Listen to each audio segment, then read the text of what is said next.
Hi, I'm Marcus Rothar, here with the Raddon Research Insights.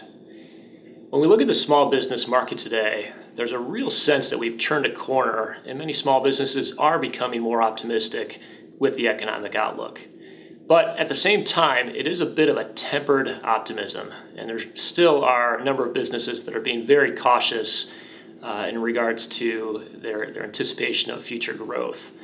In many ways, this optimism could be viewed as pent-up optimism because many businesses have been waiting at least a decade for economic conditions to improve.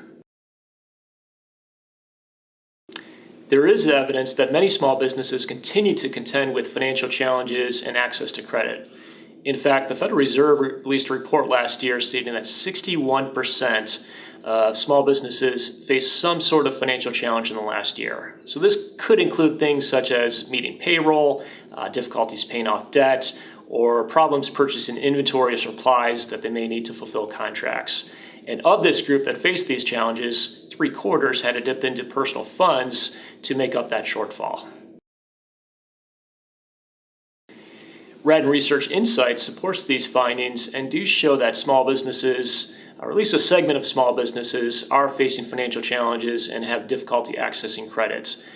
There is about 22% of small businesses state that they're hesitant to take on additional debt now because of their concerns over the economy. And unfortunately, the groups that need funding the most, the new startups as well as millennial business owners, are the ones that are most hesitant to take on that additional debt.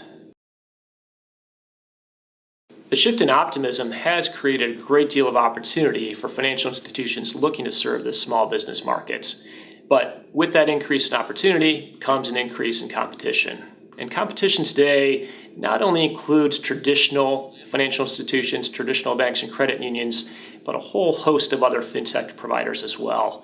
Just one example of this in recent years would be the increased use of and the rise of online or alternative lenders. Raddon Research Insights data shows that about 19%, so nearly 1 in 5 small businesses, have utilized one of these online lenders in the last couple of years. And that's up from just 14% a few years ago. Perhaps most frightening of all, at least for traditional financial institutions, is that 1 in 3 small business owners told us that they could foresee a future where they do not need to rely on traditional banks at all to fulfill their financial services needs. And just for comparison's sake, when we posed that same question to the general population, only 11% of consumers expressed that same sentiment.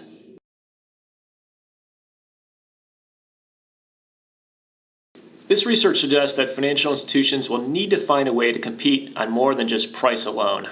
Banks and credit unions need to identify the ways in which they can differentiate themselves in the eyes of the small business owner by, number 1, demonstrating that they do understand the needs of that business, and number 2, conveying that the institution does have the products, the expertise, and the technology to help that business support their growth.